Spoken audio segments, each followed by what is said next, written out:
So, ayun, punta naman tayo sa church, no? Sa Baguio Cathedral. Nako, tinitingnan ko pa lang yung hagdanan. Napapagod na ako. Pero sabi ko nga naman, no, sa sarili ko na ang dami ko ang ginagawang nakakapagod eh. Sa bahay naman ni Jesus tayo pupunta. So, samantalahin na natin yung pagod na yan. Grabe, hinihingal na ako, promise. Okay, kaya, kaya pa. Sige, so tumigil muna tayo saglit para huminga ng konti. At ayun, nilingon natin yung nahakbang na natin.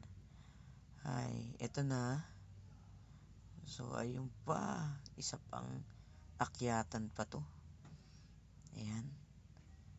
Ngayon, nakikita na natin yung taas. Ayan, meron ding mga nag-video. Binibidyohan nila kung gaano kataas yung hagdan. Sayang lang hindi ko nabilang kung ilang steps ba to. So, sa mga nakakaalam po ilang steps to sabihin nyo na lang. So, ayun, nagpahinga muna ako ng konti. Ayan. Tapos, nagtuloy tayo sa paglalakad. Ayan.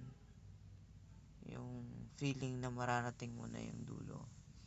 Ayan na. Malapit na malapit na. Malapit na malapit nang bumigay yung baga ko.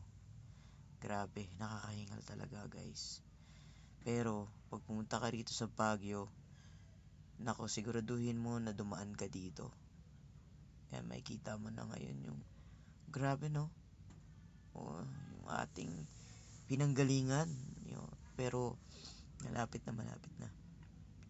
Ayan na, konti na lang. Ayan.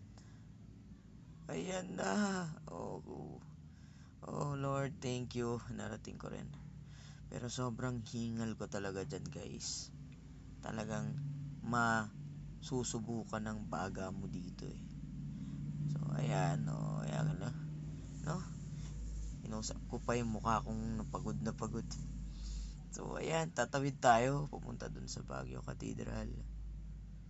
Ayan. Ayan. Okay. Mabuti na lang walang dumadaan sa sakit. Ayan, dire-diretso tayo. Malinis ang paligid, tsaka napaka-solemn. So, masarap dito mag-pray. Ayan. Ngayon, hanapin natin yung